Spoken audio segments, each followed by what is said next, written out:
यकी महकम अमल पे हम मोहब्बत फ़ातिह आलम जिहाद ज़िंदगानी में यह है मर्दों की शमशीरें। कुछ शख्सियात ऐसी होती हैं जो अपनी कारगुजारियों से, अपने कारनामे से लोगों को एक पैगाम देती हैं। वो एक ऐसा पैगाम जिससे लोगों को फ़ायदा पहुँचे, जिससे आम लोगों की ज़िंदगी में खुशहाली आए। हम आज ख़ास मुलाकात में एक ऐसी ही शख्सियत से मुलाकात आपकी कराने जा रहे हैं जो कि ना सिर्फ एक शायर हैं, एक अच्छा दिल रखते हैं, बल्कि एक प्रशासनिक अधिकारी हैं, आईपीएस अधिकारी हैं। जी हाँ, हम बात कर रहे हैं आज आईजी कैसर खालिद जी से। जानेंगे उनकी ज़िंदगी के बारे में, जानेंगे उनकी शायरी के बारे में और बहुत सारे सवालात होंगे एक ख़ास मुलाकात में आईजी कैसर खालिद जी से। सबसे पहले तो आपका बहुत बहुत स्वागत है हमारे कार्यक्रम। शुक्रिया, मेहरबानी। मन की हारे हार, मन की जीते जीत, कौन सी ऐसी बात थी, कौन सी ऐसी बात आपको प्रेरित की जो आज आप आईपीएस हैं? मैं समझता हूँ कि हर आदमी पे समाज का एक बड़ा कर्ज होता है। हमने समाज से, अपनी सोसाइटी से इतना कुछ लिया होता है अपनी ज़िंदगी के सफ़र में कि उसको उतारना बहुत ज़रूरी होता है। तभी समाज के दूसरे लोग भी कामयाबी की मंजिल तक पहुँचेंगे और वो उन तकलीफ़ों से, उन परेशानियों से नहीं गुजरेंगे जिससे कि हमारी लाइफ गई है। सो मैं ये समझता हूँ कि समाज के लिए हमने कुछ ऐसा काम करना चाहिए या एक ऐसी जगह पर जाके काम करना चाहिए जहाँ ज़्यादा से ज़्यादा अपॉर्चुनिटीज़ हो to give back to the society.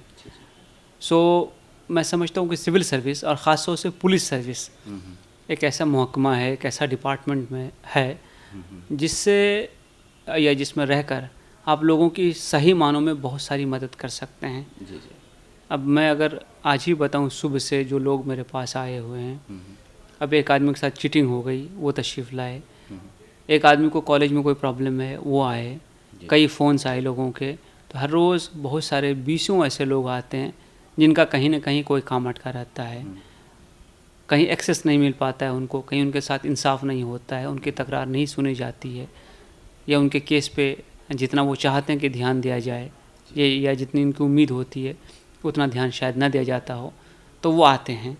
तो उस एतबार से मैं समझता हूँ कि ये महकमा और ये डिपार्टमेंट और ये सर्विस एक यूनिक सर्विस है जिसमें कि आप रियली पब्लिक सर्विस को अंजाम दे सकते हैं, लोगों की मदद कर सकते हैं, उनके आंसू पोंछ सकते हैं, उनके चेहरे पे मुस्कुराहट ला सकते हैं।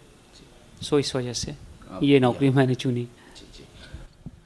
चला जाता हूँ हंसते खेलते मौजे हवादिस से, अगर आसानियाँ हों ज़िंदगी दुश्वार हो जाए। यहाँ तक पहुँचने के दौरान बहुत सारी जद्दोजहद से आपको गुज़रना हुआ होगा, बहुत सारी मुश्किलातों का सामना करना पड़ा होगा।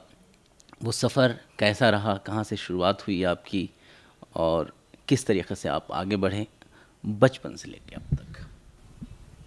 हमारा जो बचपन था 1970s और 80s को भी मैं बचपने के दौर ही मानता हूँ।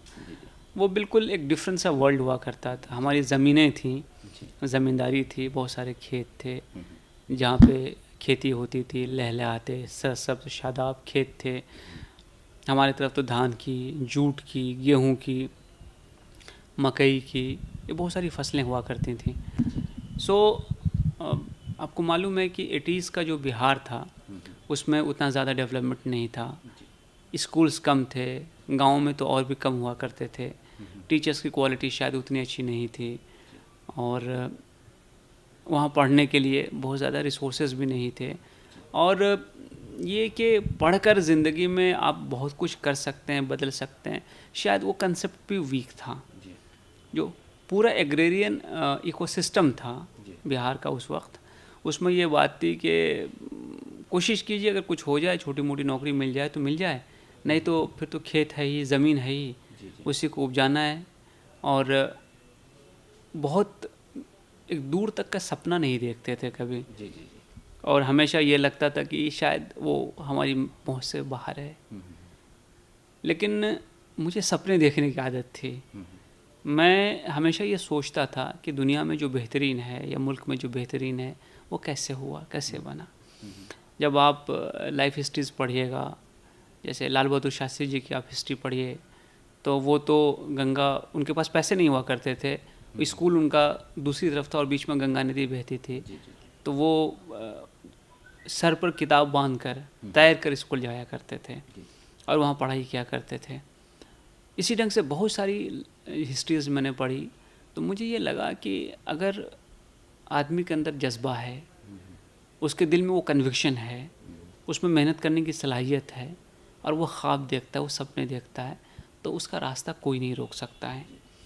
सो उस माहौल से निकलने का भी फ़ैसला किया, लेकिन इस शर्त पे कि हमारा जुड़ाव कभी उससे टूटेगा नहीं। सो हमारे ननिहाल में एक ठीक ठाक सा मिडिल स्कूल हुआ करता था, और मिडिल स्कूल भी लड़कियों का मिडिल स्कूल था, लेकिन लड़कियों चूँकि बहुत कम पढ़ती थी तो उसमें उनको इजाज़त दी कि लड़कों का भी एडमिशन आप कर लीजिए। सो वहाँ पे मेरा एडमिशन करा दिया गया और 1st to 7th मैंने उस स्कूल से पढ़ाई की। वहाँ पे मुझे बहुत अच्छे टीचर्स मिले और उन्होंने बहुत इनकरेज किया मुझे पढ़ने के लिए, आगे बढ़ने के लिए। स्कॉलरशिप के एग्ज़ाम दिलाई, तो क्लास 4th से मुझे स्कॉलरशिप मिलनी शुरू हो गई। तो मेरी एक आदत थी कि स्कॉलरशिप के पैसे जब भी कभी मिलते थे, मैं सबसे पहले जाके किताबें ख़रीदता था और किसी काम पे वो पैसा खर्च ही नहीं किया।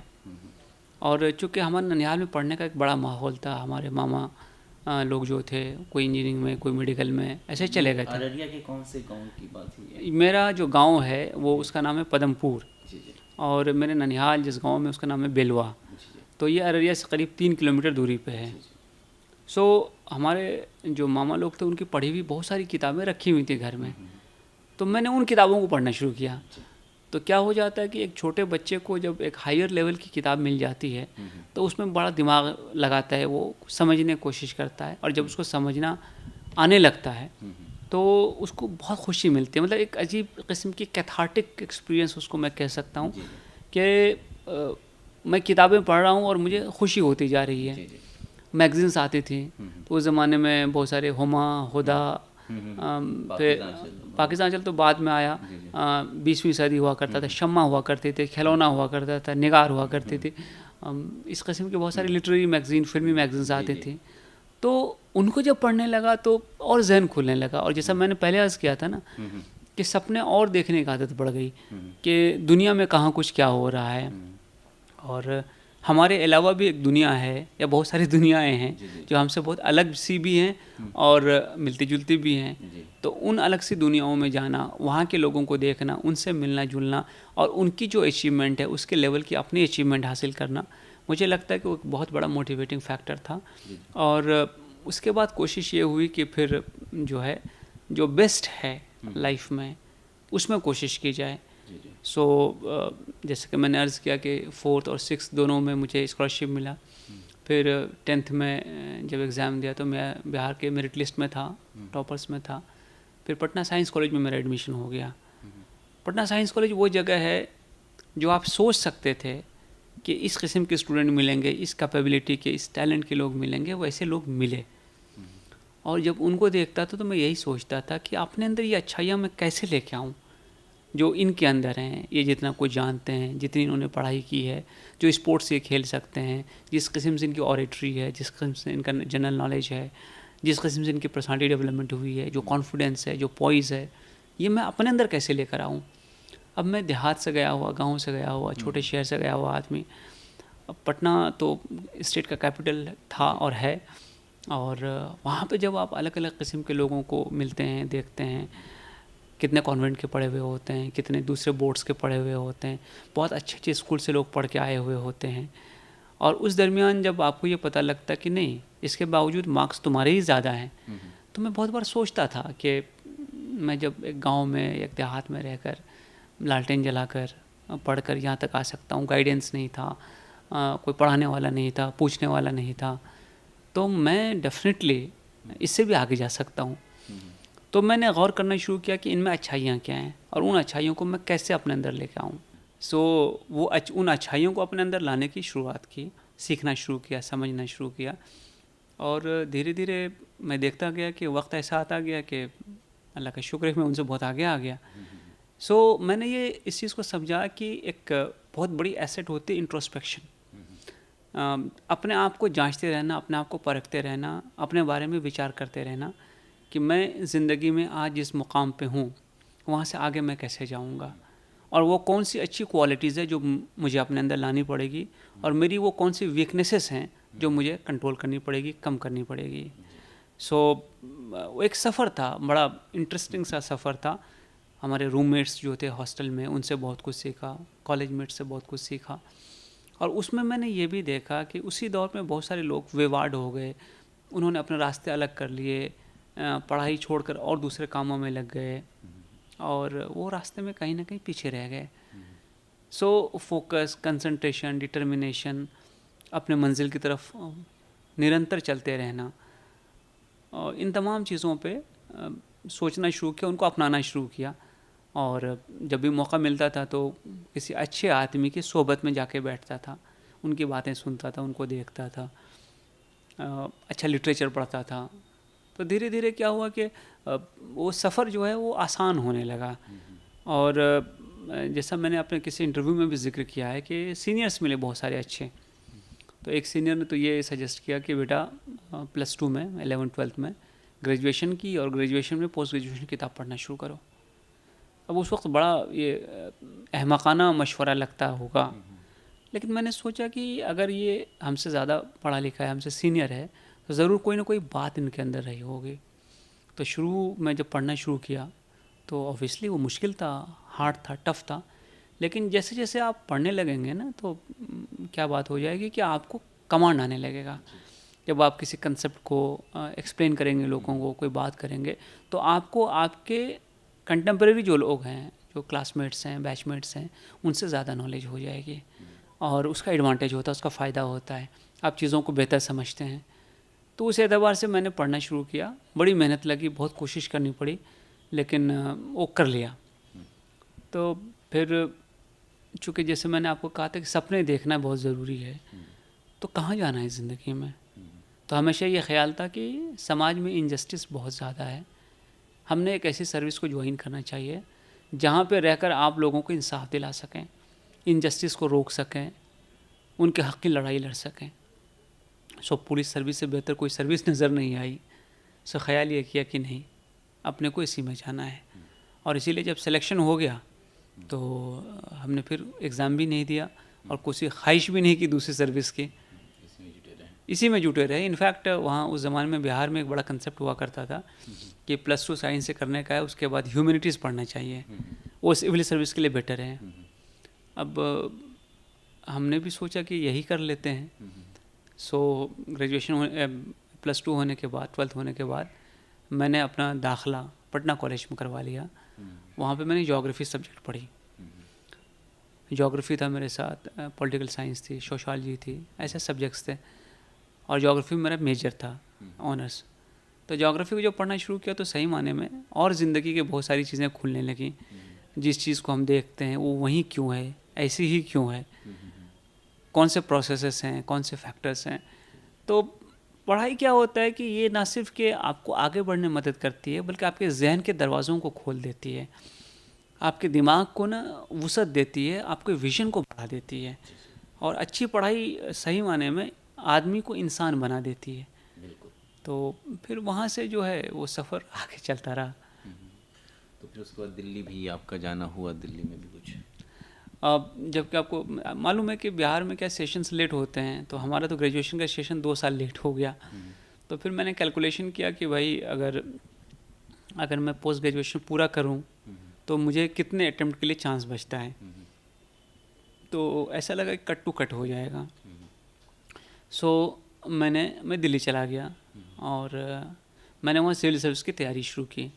उस ज़माने में दिल्ली में एक बड़ा अच्छा इंस्टीट्यूट हुआ करता था, हमदर्द स्टडी सर्किल, और मैं अभी भी दुआएं दूंगा हकीम अब्दुल हमीद साहब को, कि जिन्होंने वो सेंटर कायम किया, और लेट जो उसके डायरेक्टर थे सैयद हामिद साहब, इन दोनों ने बहुत सारे लोगों का करियर प्लान किया है। सैकड़ों लोग, अगर मैं कहूँ तो गलत नहीं होगा। हमदर्द स्टडी सर्किल में जब हमारा सिलेक्शन हो गया, हम गए वहाँ पे, तो बहुत सारे लोग ऐसे थे जो ऑलरेडी क्वालिफाई कर चुके थे और फिर से एग्ज़ाम दे रहे थे। जब उनके साथ आप 24 घंटे रहते हैं, उठते बैठते हैं, खेलते कूदते हैं, डिस्कशंस करते हैं, तो आपको ये पता लगता है कि ये आपसे डिफरेंट लोग नहीं हैं, आपके जैसे ही हैं। उनका टैलेंट का लेवल भी आपके जैसा ही हो सकता है, कम भी हो थोड़ा आपसे। सो अगर ये कर सकते हैं तो मैं क्यों नहीं कर सकता हूँ। तो फिर वही फार्मूला कि इनमें अच्छा क्या है उसको लगाया और फिर उनसे सीखना शुरू किया और अपने आप को थोड़ा बेटर करना शुरू किया।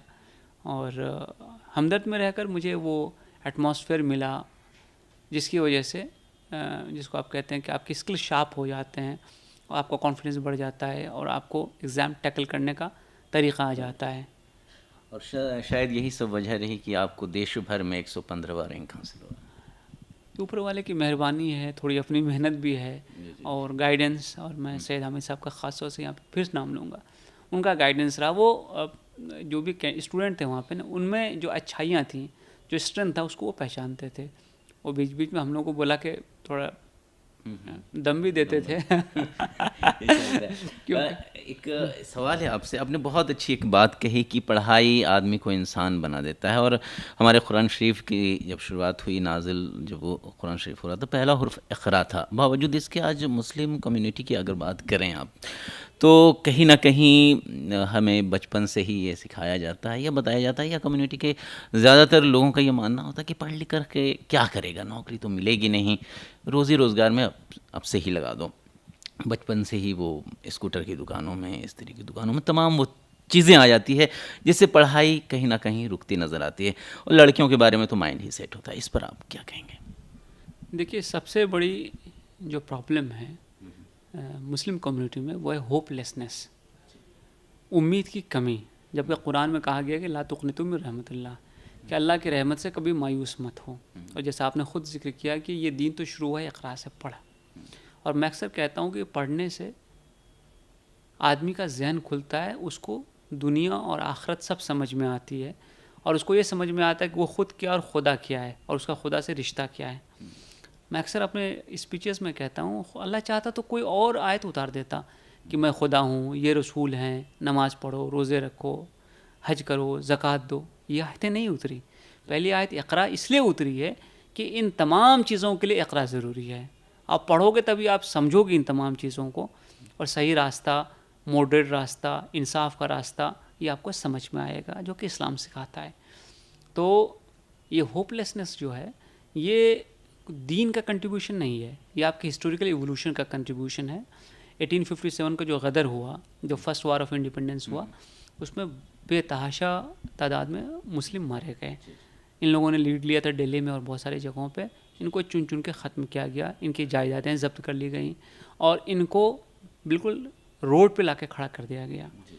और उसके बाद भी 100 साल तक ब्रिटिश हुकूमत यहाँ पे रही। और ये जो पीरियड है 1857 से 1947 तक था, ये बड़ा होपलेसनेस का पीरियड है मुसलमानों के लिए। इसी को दूर करने के लिए सर सैयद अहमद ख़ान ने अलीगढ़ यूनिवर्सिटी कायम की और बहुत सारे सोशल रिफॉर्मर ने कोशिश की और ये होपलेसनेस और उम्मीद की कमी को ख़त्म करने की कोशिश की। लेकिन एक हम लोग फैटलिस्टिक हो गए उसके बाद। एक जनरेशन टू जनरेशन हम यही सोचते रहे कि हमारा कुछ नहीं हो सकता है।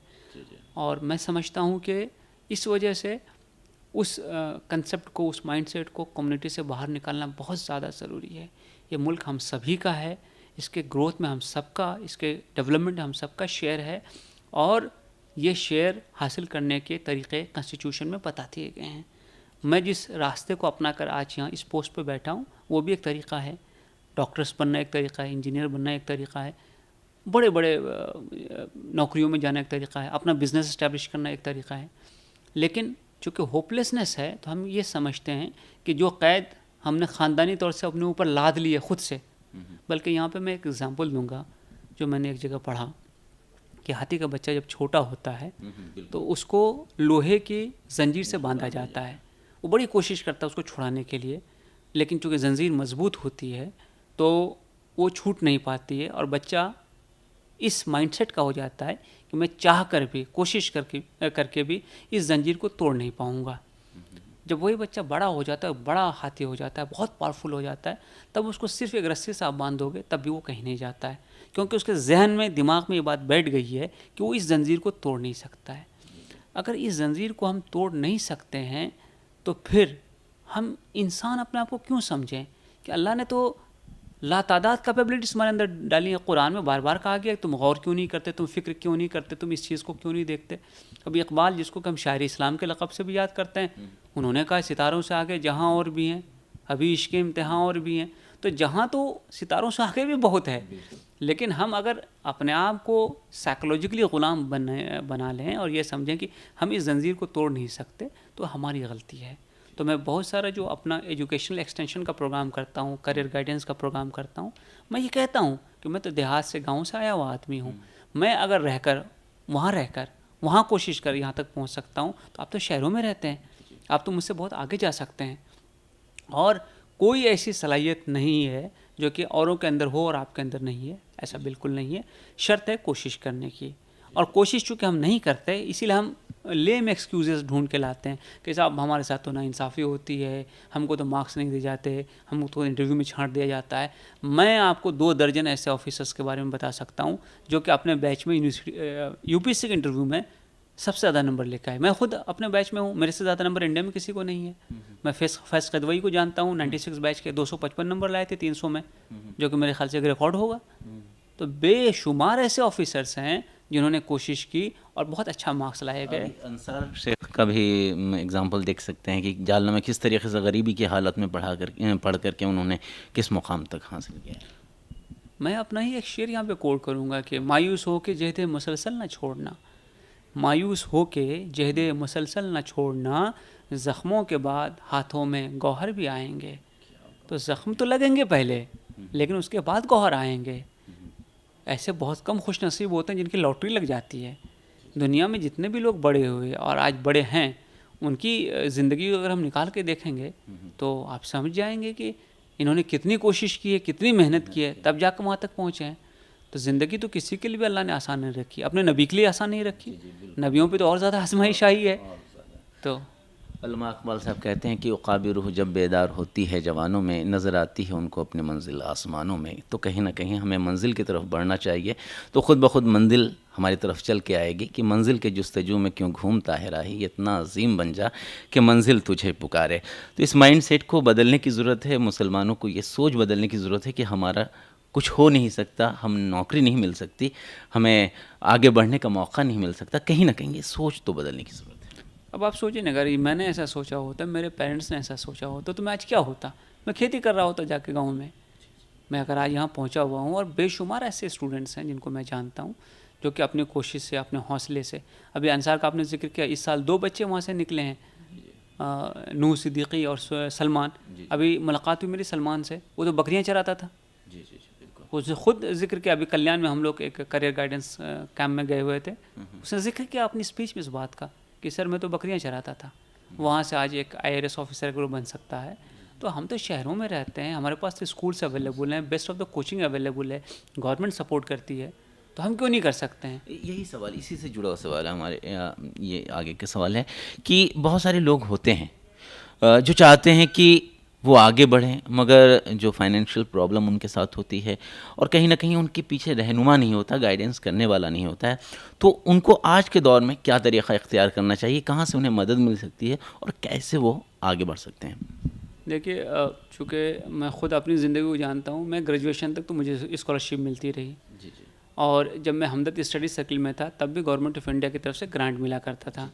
मुझे लगता है वो 500 या 600 रुपये पर मंथ जो है उस वक्त हुआ करता था। बेशुमार ऐसी स्कीम्स हैं गवर्नमेंट की, अगर हम उसको समझें और उसमें अप्लाई करें, उसके जो फॉर्मेट है उसमें, तो मुझे लगता है कि वहाँ से मदद मिल जाती है। NGOs हैं, अब जैसे हमदर्द स्टडी सर्किल है, हमदर्द स्टडी सर्किल में रहना फ्री था, आपको अपने खाने के पैसे देने होते थे, लाइब्रेरी फ्री थी, हम जो किताबें कहते थे वो लाइब्रेरी मंगवा दी जाती थी। तो ये तो सपोर्ट है जिसकी वजह से बहुत सारे लोग वहाँ से निकले। तो इसी ढंग से आज ज़कात फाउंडेशन है, दूसरे लोग हैं, रहमानी सुपर 30 है, वो बहुत अच्छा काम कर रही है। तो ऐसे बेशुमार ये चीज़, ढूंढने वाले को मंजिल मिल जाती है। अगर हम ढूंढना ही नहीं चाहें तो फिर तो मंजिल कहीं नहीं आएगी। प्लेटर पे कोई आपको कोई चीज़ पेश नहीं करने वाला है, आपको थाल में पकवान पेश नहीं होंगे, उसके लिए आपको खुद जहद करनी पड़ेगी, कोशिश करनी पड़ेगी। तो ये मैं समझता हूँ कि बिल्कुल गलत ख्याल है कि जो कोशिश करता है, जो मेहनत करता है, उसको सपोर्ट नहीं मिलता है या उसको गाइडेंस नहीं मिलता है। मैं खुद आज के दिन में कम से कम 50 बच्चों को गाइड कर रहा हूँ। वो फ़ोन करते हैं, मैसेजेस भेजते हैं, चाहे मैसेंजर पे हो, चाहे व्हाट्सएप पे हो, चाहे वो मेल पे हो, और बहुत बार जो आसपास के होते हैं मैं उनसे मिलता हूँ, उनसे गुफ्तगू करता हूँ, उनकी पढ़ाई क्या हुई अभी तक, उनका नॉलेज बेस कितना है, फिर उसके हिसाब से उनको सजेस्ट करता हूँ। तो हर जगह पे लोग मिल जाएंगे। अभी कश्मीर में बहुत सारे लोगों ने किया, दिल्ली में बहुत सारे लोग कर रहे हैं, हैदराबाद में कर रहे हैं। तो आप कोशिश कीजिएगा तो आपको ज़रूर गाइडेंस मिलेगा। शर्त है कि आप उसमें लगे रहिए, हौसला मत हारिए। हौसला ज़रूरी चीज़ है कि अगर आप में हिम्मत ही नहीं होगी, अगर आप करना ही नहीं चाहेंगे तो कोई आपको उंगली पकड़ कर नहीं रास्ते पे चला सकता है।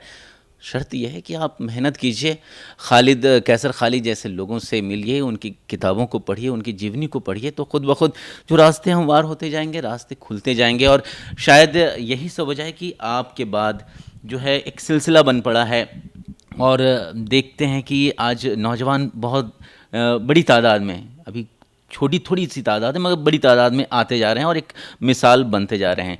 एक सवाल आपसे ये है कि गमों की आँच से आंसू उबाल कर देखो, गमों की आँच से आंसू उबाल कर देखो, बनेंगे रंग किसी पर तो डाल कर देखो, तुम्हारे दिल की चुभन भी ज़रूर होगी कम, किसी के पाँव से कांटे निकाल कर देखो।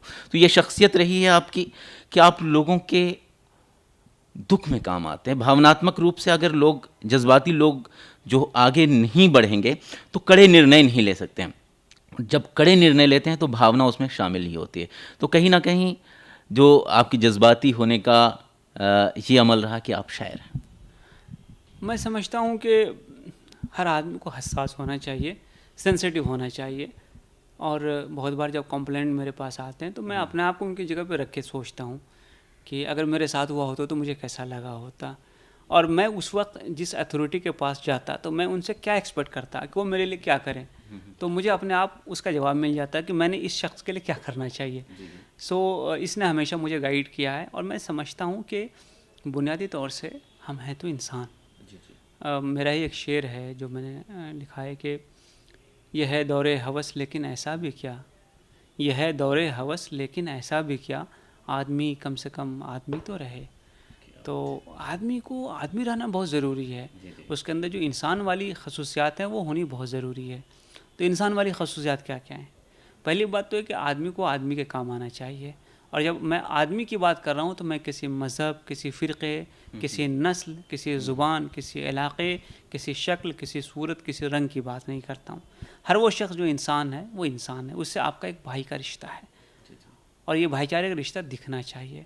ये तो वक्त वक्त की बात है कि कौन अमीर है, कौन गरीब है, किसका रंग कैसा है, कौन किस इलाके में पैदा हुआ, किसके वालिदैन कैसे हैं। लेकिन बुनियादी तौर से इंसान के नाते हमें इंसान का जो फ़र्ज़ है, इंसानियत का जो फ़र्ज़ है वो हमको ज़रूर अदा करना चाहिए। तो उसमें पहली तो चीज़ ये है कि हम अगर किसी के गम में काम आ सकें, दुख में काम आ सकें, तो उससे बेहतर और कोई चीज़ नहीं होती है टू सर्व द ह्यूमैनिटी। और गांधी जी को निकाल के देख लीजिए, मदर तेरेसा को देख लीजिए, जितने बड़े लोग हुए, जितने प्रोफेट्स हुए, जितने महापुरुष हुए, सब ने इंसान की को मदद की है, इंसानियत को मदद की है। तो मैं समझता हूँ कि वो लोग हमेशा अपने लिए एक गाइडेंस के तौर पे रहे और हैं। तो इंसान को मदद करनी चाहिए। दूसरी बड़ी बात यह है कि बहुत अफसोस की बात यह होती है कि जब लोग कामयाब हो जाते हैं तो उनके अंदर गुरूर फ़ौरन आ जाता है। एक sense of ego, sense of pride, sense of superiority आ जाती है। मैं समझता हूँ कि इससे और कोई बुरी चीज़ नहीं हो सकती आपको बर्बाद करने के लिए। जैसे ही आपके अंदर ये जज्बा आ गया, आप लोगों से कट जाएंगे, आप उन इलाक़ों में वापस नहीं जाएंगे, उस मोहल्ले में नहीं जाएंगे, गरीबों से आप अपना ताल्लुक़ नहीं रखेंगे। और कोई आदमी परेशान हाल आपके पास आया तो आप उसके साथ वो एम्पैथी का जज्बा नहीं ला पाएंगे जो कि इस प्राइड नहीं रहने पर आपके दिल में पैदा होगी। तो वो बहुत ज़रूरी है कि हम समाज में वो तबका जो इतना फॉर्चुनेट नहीं है, जिसको उतनी चीज़ें नहीं मिल सकें जो अच्छे लोगों को मिली हैं, डेवलप्ड लोगों को मिली हैं, एलीट को मिली हैं, तो हम उनकी मदद करें। क्योंकि कोई मुल्क जब डेवलप्ड होता है तो उसमें बेसिक जो क्राइटेरियन होता है वो ये होता है कि इंसान के अंदर जो कैपेबिलिटीज़ है उसको डेवलप करने के लिए उसको भरपूर अपॉर्चुनिटी मिले। तो अब अगर कोई गरीबी की वजह से इलाज नहीं करा पा रहा है, पढ़ नहीं पा रहा है, फ़ी नहीं दे पा रहा है, कोई और काम नहीं कर पा रहा है, तो मैं समझता हूँ कि ये हमारी इंसानी ज़िम्मेदारी है कि हम उसको मदद करें। और इंसाफ मिला हासिल करके देना, उसमें मदद करना, उसका रास्ता बताना और उसमें उसको गाइड करना, मैं समझता हूँ कि हमको इंसान होने की हैसियत से एक बहुत इम्पॉर्टेंट टास्क है। शायरी से आपका जुड़ाव है, शायर हैं आप, तो ये शायर कैसे बने, किस तरीक़े से आपकी ये शुरुआत हुई थी? जैसा कि मैंने आपको पहले भी अर्ज़ किया था कि मुझे याद है खलीलुर रहमान आज़मी ने लिखा है, उनकी एक गज़ल का एक शेर है कि हमने खुद आप अपने ज़माने की सैर की, हम के कबूल की ना किसी रहनुमा की शर्त। तो हमारा तो कोई रहनुमा नहीं था, तो हमने बहुत ठोकरें खाई, बहुत सारी परेशानियाँ उठाई, झेली, लेकिन उससे समझ में आने लगी ज़िंदगी क्या चीज़ है।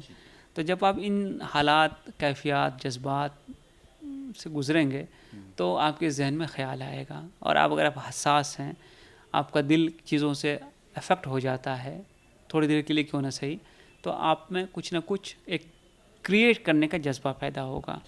और मैं ये समझता हूँ कि दुनिया का हर लिटरेचर या हर क्रिएटिव फॉर्म वो इंसान के रिश्तों की कहानी है।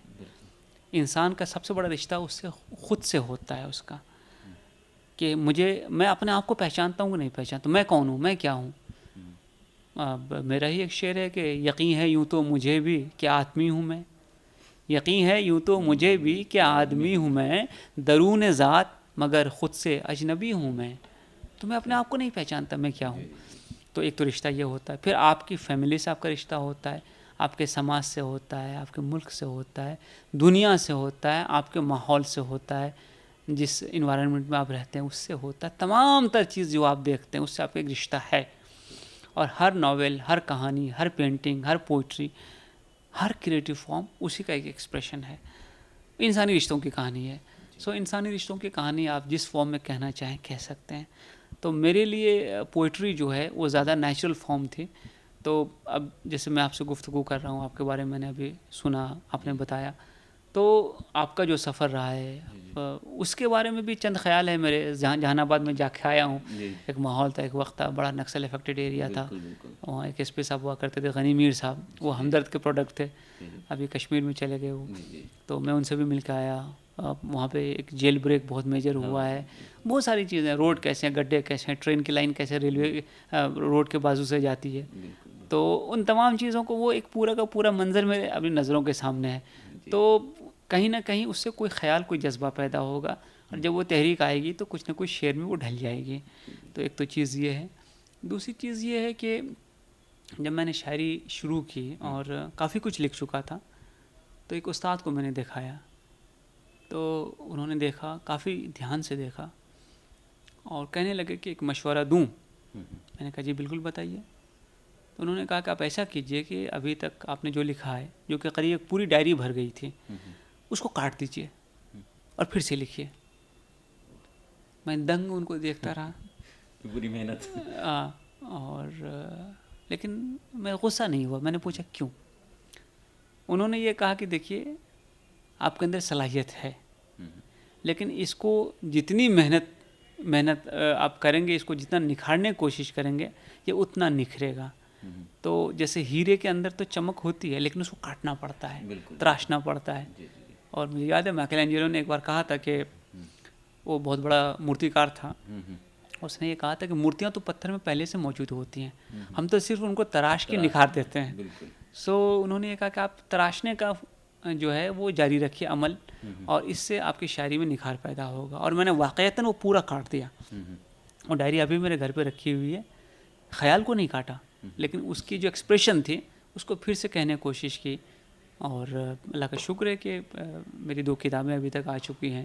मुझे स्टेट का साहित्य अकेडमी अवार्ड भी मिला हुआ है, और मैं दुनिया के बहुत सारे इलाक़ों में जाकर अपनी शायरी के हवाले से या अपनी पब्लिक स्पीकिंग के हवाले से पढ़ के आया हूँ या गुफ्तगू करके आया हूँ।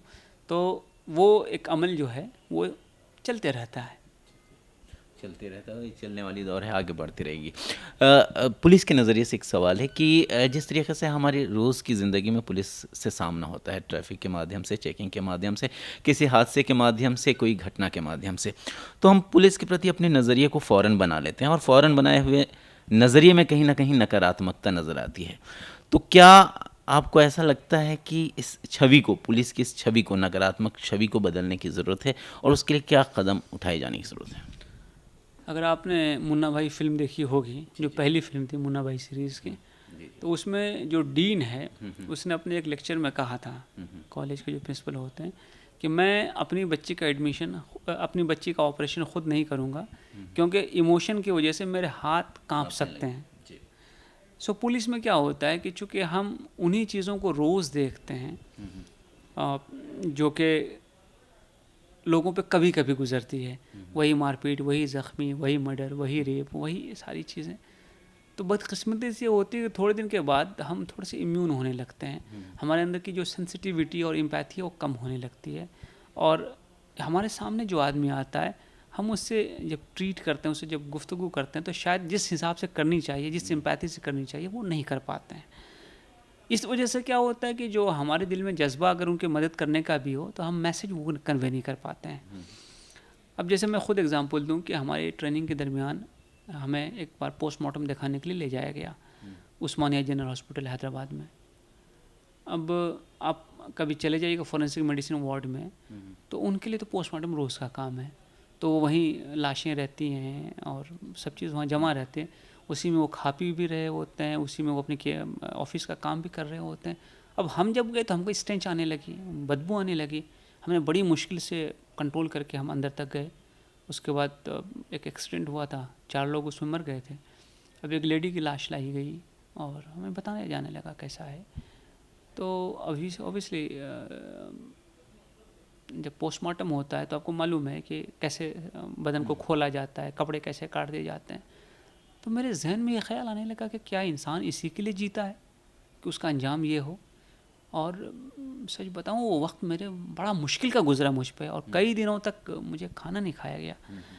तो ये तो होता है, लेकिन जो पोस्टमार्टम करते हैं वो बहुत इत्मीनान से वो बता रहे हैं कि साहब ये देखिए ऐसे खोलते हैं, यहाँ पे ऐसा है, ये इंजरी इस जगह पे देखते हैं, इसको यहाँ देखते हैं। तो अब ये आप देखो कि रिस्पांस में कितना ज़्यादा फ़र्क होता है। तो वही हो जाता है पुलिस में। इसीलिए हम ये कोशिश करते हैं कि हम अपने ऑफिसर्स को, अपने मेन को ट्रेन करते रहें और ये बताते रहें कि हो सकता है आपके लिए रोज़ की बात हो, लेकिन जो आदमी आपके सामने आ रहा है उसके लिए पहली बार है ज़िंदगी में, तो उसके इमोशन का भी ख्याल रखा जाए, उससे प्यार से बात की जाए, उसको एक गिलास पानी पिलाया जाए, उससे मोहब्बत से पेश आया जाए, तो उसका दर्द हल्का हो जाएगा और वो अपने आप को कंपोज करके आपको सही बात बता पाएगा, चीज़ों को और बेहतर ढंग से रिकलेक्ट कर पाएगा। और इसमें लगातार मेहनत की ज़रूरत है, लगातार कोशिश करने की ज़रूरत है। तो ये जो हमारा कटिंग एज लेवल है पुलिस स्टेशन, वहाँ पे ये चीज़ होनी बहुत ज़रूरी है। सिमिलरली ट्रैफिक में आप देखिए कि ट्रैफिक में चूँकि लोगों का रोज़ का होता है, बल्कि बहुत बार ट्रैफिक पुलिस का इमेज इसलिए अच्छा होता है कि वो किसी अंधे को रोड क्रॉस करा रहे होते हैं, स्कूल के बच्चों को ट्रैफिक रोक के पार करा रहे होते हैं और चाहते हैं कि आपकी ज़िंदगी सेफ़ रहे। सो उनका एक इम्प्रेशन होता है। लेकिन अगर हमने कोई रॉन्ग इम्प्रेशन सेट कर दिया तो लोगों के जहन में बहुत दिन तक लिंगर करेगा। और हर आदमी अपनी लाइफ टाइम में पुलिस से कितनी बार रूबरू होता है, इसमें भी मुझे डाउट है कि कई लोग ऐसे होते होंगे जिनको ज़िंदगी भर पुलिस से कोई ज़रूरत ही नहीं पड़ी। अब तो खैर पढ़ने लगी, चूँकि सबको पासपोर्ट बनाना है अपना और कोई प्रोग्राम कराना होता है। सो पुलिस है क्या, ये तो आपके समाज से आए हुए लोग हैं, हम सब समाज के आदमी हैं। आज मैं यूनिफॉर्म पहना हूँ, अभी जब मैं रिटायर हो जाऊँगा मैं वापस उसी समाज में चला जाऊँगा, उसी का एक कॉमन आदमी हो जाऊँगा। तो मैं हमेशा अपने लोगों को ये बताता हूँ कि भाई इस चीज़ को याद रखना कि एक दिन इस साइकिल से तुम निकल जाओगे, वापस सोसाइटी में जाओगे, उस वक्त तुमको जैसा बिहेवियर एक्सपेक्टेड है आज तुम वैसा बिहेवियर लोगों के साथ करो, तभी तुमको वो चीज़ मिलेगी, वरना मुश्किल है। और मैं एक वाक़या आपको सुना देता हूँ चलते चलते। एक कमिश्नर ऑफ पुलिस थे, उनके पास एक शख्स थे, गए, वो रिटायर्ड डीसीपी थे, वो सब इंस्पेक्टर से प्रमोट होकर आए थे और उन्होंने एक थानेदार की बड़ी शिकायत की कि बड़ा सही आदमी नहीं साहब ये। मैं गया, इन्होंने मुझे 2 घंटे बाहर बिठा दिए। तो कमिश्नर साहब को बड़ा ताज्जुब हुआ कि भाई रिटायर्ड डीसीपी अगर गया थानेदार से मिलने के लिए तो उसको फ़ौरन उन्होंने इंटरटेन क्यों नहीं किया। तो उनके बारे में उन्होंने पता लगा, उस डीसीपी साहब के बारे में। तो उनके बारे में ये पता लगा कि जब वो खुद थानेदार थे तो लोगों को 2-2 घंटा बाहर बैठाया करते थे। तो जो बोओगे वही सामने आएगा, तो वही काटिएगा। बिल्कुल, तो इस तरह का मसला है। अच्छा, जुर्म से जुड़े लोगों में और अपराधियों में जो खाकी का खौफ होता है वो दर्शाता है पुलिस का समाज के प्रति समर्पण और लोगों को सुरक्षित होने का एहसास। तो आपकी ज़िंदगी में कोई ऐसा यादगार केस या समाज के प्रति दिया गया योगदान जो आपको ये समझाता है, ये दर्शाता है कि हाँ मैंने अपने समाज के प्रति जिम्मेदारी को अच्छी तरीके से निभाया है? मैंने ज़माने तक अलग अलग डिपार्टमेंट्स में काम किया है। मैं इंडियन नक्सल ऑपरेशन में रहा हूँ 1.5 साल अहेरी में। जी जी। और उस वक्त तो अहेरी एक छोटा सा गांव हुआ करता था। मैं as a matter of policy हर पोस्ट पे महीने में कम से कम 2 बार 3 बार जाया करता था। रातों को वहाँ रुका करता था। खाना क्या मिलता है, लोग कैसे रहते हैं, रात में सिक्योरिटी सिस्टम कैसा रहता है, उन तमाम चीज़ों को देखा करता था। आपको मालूम है एम्बुशेस होते हैं, बॉम्ब ब्लास्ट होता है, फायरिंग होती है, ये सब चीज़ें तो ऐसे माना जाना जिला है गढ़चिरौली या अहेरी, ऐसी चीज़ें ऐसी थी कि जिनको हमने फर्स्ट हैंड एक्सपीरियंस किया हुआ है। अब वहाँ एहसास होता है कि आपकी जान और आपके साथ जो सिपाही है उनकी जान बराबर है। जितना आप उन पर डिपेंडेंट है उतना वो भी आप पे डिपेंडेंट है। इसलिए जितना होशियार वो है उतना होशियार आपने खुद रहना चाहिए। और जहाँ उसकी जान को ख़तरा है वहाँ आपकी जान को भी ख़तरा है। सो जहाँ पे डाउट हो वहाँ जो हम स्टैंडर्ड प्रिकॉशंस लेते हैं, पैदल चलना, रास्ता बदल के चलना, देखते हुए चलना, इशारे में बातें करना, इन तमाम चीज़ों को हमने देखा हुआ है। और वहाँ से लेकर आज तक अगर आज आप देखते हैं कि हमारे से मिलने के लिए अभी भी लोग आते हैं, मदद मांगते हैं। जब वो आते हैं तो उनको सीधा मेरे पास एक्सेस है, मैं उनकी बातें सुनता हूँ। तो कहीं ना कहीं ये क्रेडिबिलिटी तो मैंने बनाई है अपने 22 सालों के काम में, जिसकी वजह से लोग आज भी जुड़े हुए हैं। और आज अच्छे खासे लोग मुझे फॉलो करते हैं और लोग चाहते हैं कि उनके प्रोग्राम्स में आऊँ। उनके अभी एक बड़ौदा से सुबह एक बंदा आया हुआ था, उसकी एक परेशानी थी। अब यहाँ उसने आके पता लगाया होगा, मुझे किसी ने एक मैसेज किया कि इनके साथ ऐसा हो गया है। मैंने कहा उनको भेजो, फिर उनसे जो भी मदद हो सकती थी वो मैंने कराई। तो ये देखिए कदम कदम पे ऐसे एक्सपीरियंसेस आते हैं कि जहाँ आपने समाज के लिए कुछ किया होता है, ये समाज आपके लिए कुछ करता है। और आज भी अगर मैं समझता हूँ कि मैं इस डिपार्टमेंट में एक अच्छे रिपूटेशन, एक अच्छे नाम के साथ काम कर रहा हूँ, तो इसकी बुनियादी वजह यह है कि मैंने पब्लिक के साथ अपना कॉन्टैक्ट हमेशा बनाए रखा है। और जहाँ पे भी मैंने काम किया, अगर आप जाएंगे पूछेंगे तो आपको 2 अच्छी बातें मेरे बारे में लोग बताएंगे। यानी आपका सरल स्वभाव, मधुरभाषी होने के नाते लोगों ने जो आपको तवज्जो देनी चाहिए थी, जो लोगों के दिलों में आपने घर करना चाहिए, वो आपने अपना योगदान दे दिया है। पिक्चर में अक्सर दिखाया जाता है, अक्सर देखने को मिलता है कि किस तरीके से पॉलिटिकल प्रेशर होते हैं, पब्लिक प्रेशर होते हैं पुलिस अधिकारियों पर। क्या आपने ऐसे प्रेशर को महसूस किया है, ऐसे दबाव को महसूस किया और उनसे निपटा के? ये सवाल अक्सर लोग करते हैं, लेकिन मैं इसमें ये कहना चाहूँगा और जो मैंने महसूस किया है कि अगर आप एक्सेसिबल नहीं हैं, लोगों से नहीं मिलते हैं, उनकी शिकायतें नहीं सुनते हैं, उनकी मदद नहीं करते हैं, तो फिर लोग मजबूरन दूसरे से लोगों के पास जाएंगे जो कि आपको फ़ोन कर सकते हैं, जिनका आपके पास एक्सेस है, और वो आपको बताएंगे कि जो है साहब ये काम देख लीजिए। तो मैं ये समझता हूँ कि हम लोग एक एडमिनिस्ट्रेटिव सिस्टम में काम करते हैं जहाँ हर आदमी का एक रोल है।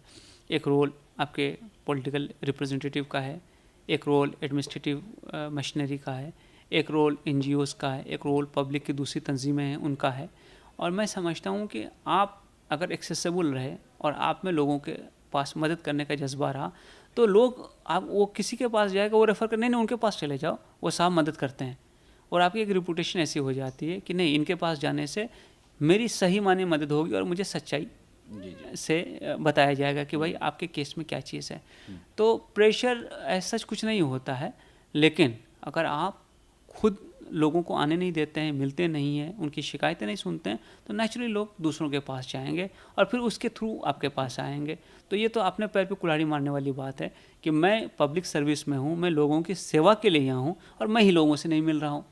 तो ये बात तो मुझे कभी पटी नहीं कि आदमी ऑफिसर बनने के बाद एक अपने दरवाजे बंद कर ले लोगों के लिए। मैं तो पब्लिक के लिए जीता हूँ, मैं उनके लिए नौकरी में हूँ, मैं उनकी टैक्स से मेरी सैलरी आती है, तो मैं उनकी सर्विस नहीं करूँगा तो किसकी करूँगा। बिल्कुल। और मैं ये समझता हूँ कि एक अपॉर्चुनिटी है जॉब, ये हमेशा नहीं रहने वाली है, 30, 32, 35 साल में ख़त्म हो जाने वाली है। तो जब आपकी ये अपॉर्चुनिटी ख़त्म हो जाएगी तो आप हाथ मल के क्या करेंगे? जब है तब तो कीजिए। और जब तक आपको जो चीज़ मिली, जो आपने इनहेरिट की, उससे बेटर सिस्टम छोड़ के नहीं जाते हैं तो आपने क्या कंट्रीब्यूट किया। बल्कि मैं एक कहानी बता देता हूँ इसमें। मैं वर्धा में SP हुआ करता था, तो 2 लोग एक बार मेरे पास मिलने के लिए आए। वो कहने लगे कि आप कभी जलगांव डिस्ट्रिक्ट में आपने काम किया था क्या? तो मैंने कहा हाँ काम तो किया है, लेकिन आप ये सवाल क्यों पूछ रहे हैं? तो उन्होंने कहा साहब हम लोग इंदौर जा रहे थे वर्धा से, तो वाया जलगांव जाता है वो हाईवे, तो हम रास्ता भूल करके गलती से शहर में चले गए और हमको हाईवे तक जाने का रास्ता नहीं मिल रहा था। तो एक सुबह का वक्त था, एक ट्रैफिक का कांस्टेबल नज़र आया, तो हमने उनसे जाके पूछा कि भाई हाईवे तक जाने का रास्ता किधर से है। तो उसने हमारी गाड़ी को देखा, तो MH32 वर्धा का नंबर है पासिंग का। तो उन्होंने पूछा कि आप लोग वर्धा से आ रहे हैं? तो उन्होंने कहा हाँ। तो उसके बाद उन्होंने मेरे बारे में पूछा कि खालिद साहब वहाँ SP हैं? मैं बोला हाँ। तो बोला आप उनको जानते हैं? बोले नहीं, उनसे तो कोई मुलाकात हमारी नहीं है। फिर उनको ले जाके उनसे नाश्ता कराया और हाईवे पे लाके छोड़ दिया। तो ये लोग बड़े ताज्जुब में थे। तो इन्होंने पूछा कि लेकिन आपने ऐसा क्यों किया? उन्होंने कहा कि अगर वो कभी मिले तो कहिएगा कि उनका एक चाहने वाला आपको मिला था।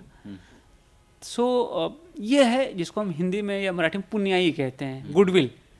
अब मैं उस कांस्टेबल को नहीं जानता हूँ, लेकिन कहीं ना कहीं वो किसी काम से, किसी बात से, मेरे बिहेवियर से, या हमारा जो अप्रोच है कि हम बेहतर छोड़ के जाएं, मुतासिर हुआ होगा, तो ये उसने वापस किया। अब इन दोनों आदमी के जहन में पुलिस के बारे में उम्र भर के लिए एक पॉजिटिव इमेज बैठ गई। मैं ये समझता हूँ कि हमें जो है हमेशा इस बात को ध्यान रखना चाहिए कि ये तो एक कन्वेयर बेल्ट है, आप इधर चढ़े उधर उतर जाइएगा। तो बीच का जो 30-35 साल है, इसी में आप जो चाहें कर लें।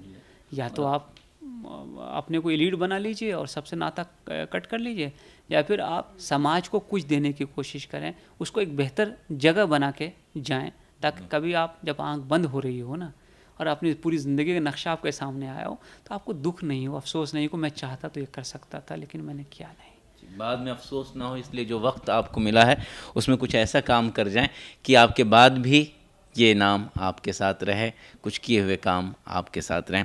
पहले के दौर में जो देखा जाए, पुलिस का काम बहुत कम हद तक लोगों तक पहुंचता था, अच्छे कामों को, मगर आज का ये सोशल मीडिया का जो दौर है वो पुलिस की पहुंच आम लोगों तक बहुत आसान बना चुका है।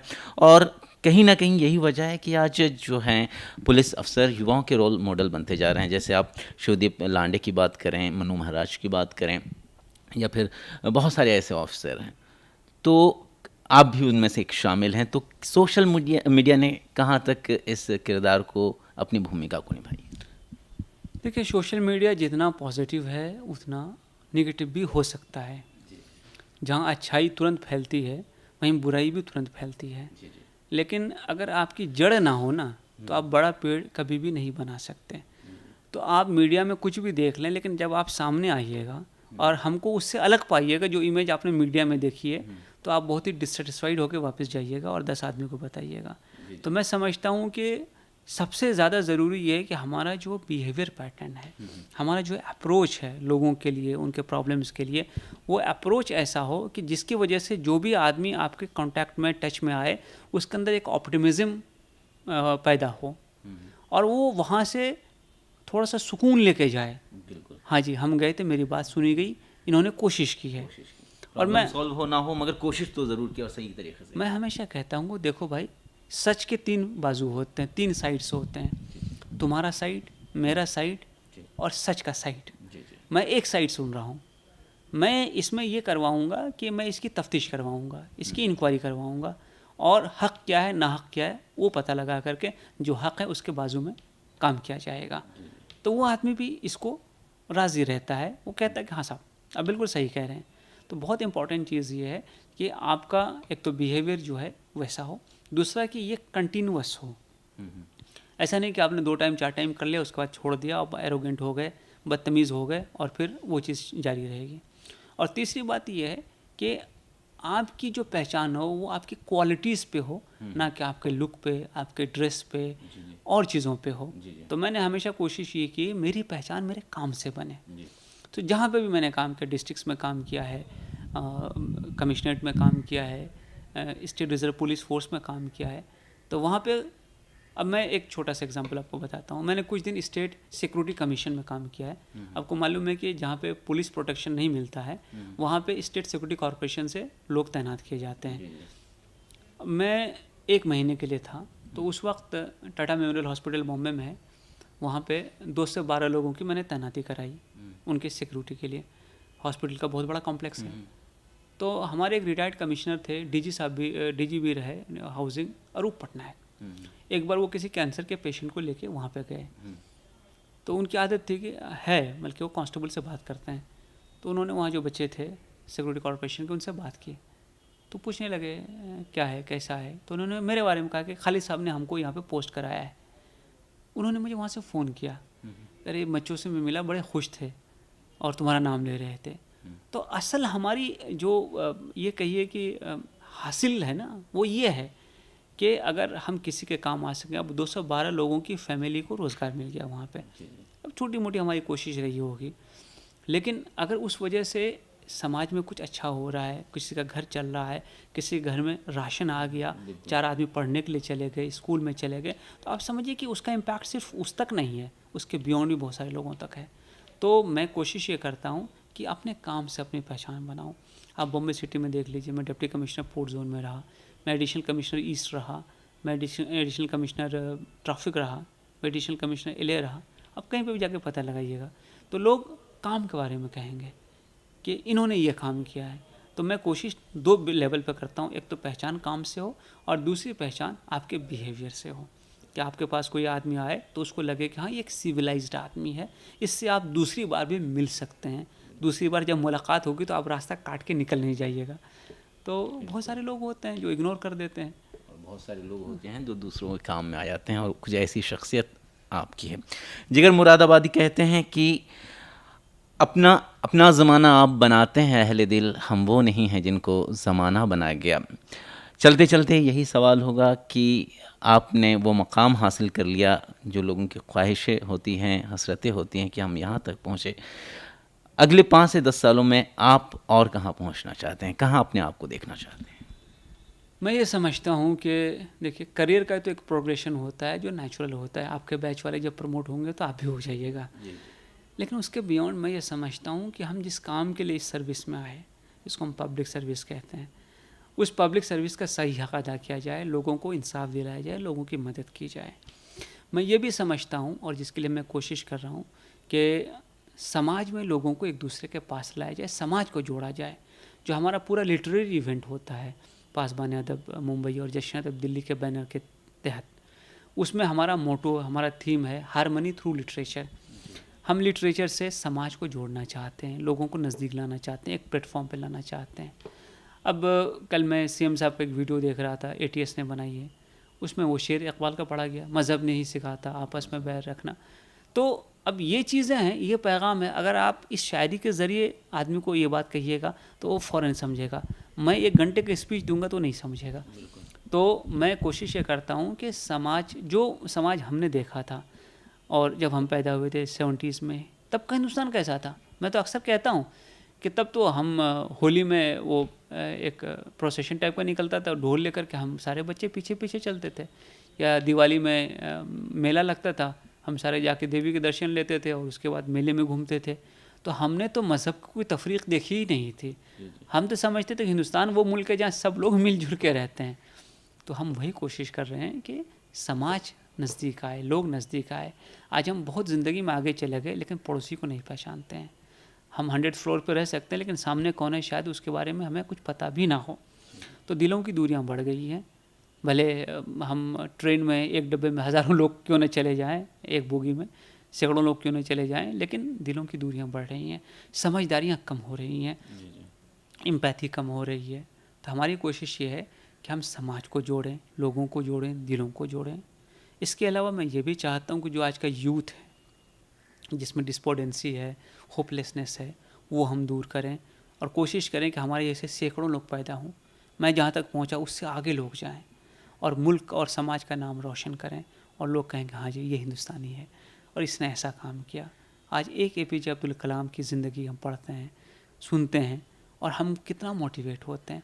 सोचिए कि हर इलाके में ऐसे सैकड़ों APJ अब्दुल कलाम अगर पैदा हो जाते तो हिंदुस्तान का क्या नक्शा होता। तो मेरी कोशिश तो ये है कि हम अपने जो करियर प्रोग्रेशन है उसके साथ साथ मुल्क और समाज के लिए कुछ कर सकें, उनको आगे लेके जा सकें, दूरियों को कम कर सकें, होपलेसनेस मिटा सकें। और बहुत सारे हमारे यूथ जो रास्ता भटक जाते हैं, आपने बीच में टेररिज्म पे सुना होगा, इधर उधर चले जाते हैं, फंडामेंटलिस्ट हो जाते हैं, वहाँ से उसको निकालें, उसको मेन स्ट्रीम में लाएं और उसको बताएं ये मुल्क तुम्हारा है, इसमें कोशिश करने से तुमको भी उतना ही हिस्सा मिलेगा जितना कि और कोशिश करने वालों को मिल रहा है। इसमें लगो, इसमें जुड़ो और हिंदुस्तान को उस मुकाम पे लेके जाओ जहाँ के कभी ये हुआ करता था। तो ये थे हमारे साथ कैसर खालिद जी। बातचीत के ज़रिए कुछ ऐसी बातों को भी सामने इन्होंने रखा जिसको सुनकर और जिस पर अमल करके आप भी तरक्की की नई इबारत को लिख सकते हैं, आप भी कुछ पा सकते हैं, आप भी कुछ हासिल कर सकते हैं। ज़िंदगी दी हुई उसकी थी, हक़ तो यह है कि हक़ अदा ना हुआ। तो ज़िंदगी एक ही बार आपको मिलती है और उस ज़िंदगी में कुछ ऐसे लम्हे होते हैं जब आप अपनी ज़िंदगी को बना सकते हैं। बनाइए अपनी ज़िंदगी को खुद के लिए भी और औरों के लिए भी, कि ताकि आपकी ज़िंदगी लोगों के लिए फैज़याब का सबब बने, लोगों के लिए एक जीने का सबब बने। अगर ऐसा कर लेंगे तो आपकी ज़िंदगी सार्थक होगी, आपके लिए भी औरों के लिए भी। दीजिए ख़ास मुलाकात में इजाज़त।